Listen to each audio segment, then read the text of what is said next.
Mister Arnold جو فلسفے کا استاد تھا علامہ اقبال علیہ رحمہ کا، اس نے ایک کتاب لکھی تھی پریچنگ آف اسلام. تو اس کے اندر اس نے لکھا کہ اسلام پوری دنیا کے اوپر کس طرح پھیل گیا. باقی بھی تو مذاہب تھے لیکن اس تیزی کے ساتھ ایسے نہیں پھیلے جس طرح اسلام پھیلا. تو اس نے کہا کہ من جملہ وجوہات اور ذرائع میں سے ایک ذریعہ اسلام کے پھیلنے کا یہ ہے کہ اسلام میں سے ہر شخص کو یہ حق دیا گیا ہے کہ وہ دین کی تبلیغ کرے اور نیکی کا حکم دے اور برائی سے منع کرے. باقی مذاہب میں ایسا نہیں ہے. میرے حضور نے خطبہ حجۃ الوداع کے موقع پر 1,44,000 صحابہ سے مخاطبت کرتے ہوئے فرمایا فَلْيُبَلِّغِ الشَّاهِدُ الْغَائِبَ، جو موقع پہ موجود نہیں ہیں تم سب کی ذمہ داری ہے ان تک میرا پیغام پہنچا دو. بلغوا انی ولو آیہ، میری جانب سے ایک آیت بھی آتی ہو تم نے اس کو آگے منتقل کرنا ہے.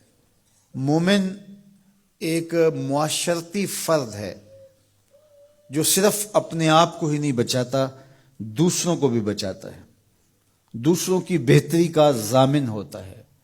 من رعا منکم منکرا فلیغیرہ بیدہ فإن لم یستطع فبلسانہ فإن لم یستطع فبقلبہ وذلک اضعف الایمان.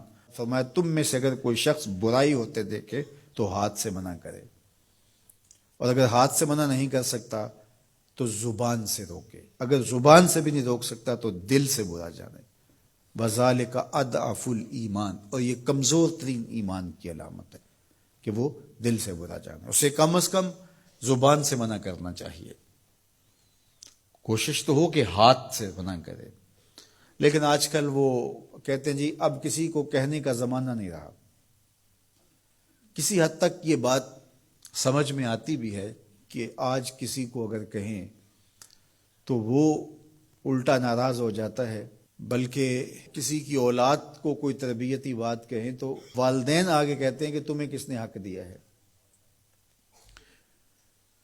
تو یہ بات اپنی جگہ پہ، لیکن کیا ہم اس سے کسی کو کہنا چھوڑ دیں گے؟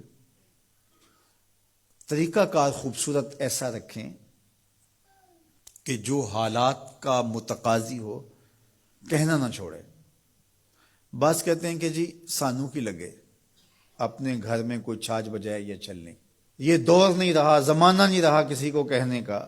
اگر اس فلسفے کو تسلیم کر لیا جائے اور یہ طے کر لیا جائے کہ ٹھیک ہے، تو پھر برائی سے منع کون کرے گا اور نیکی کا حکم کون دے گا؟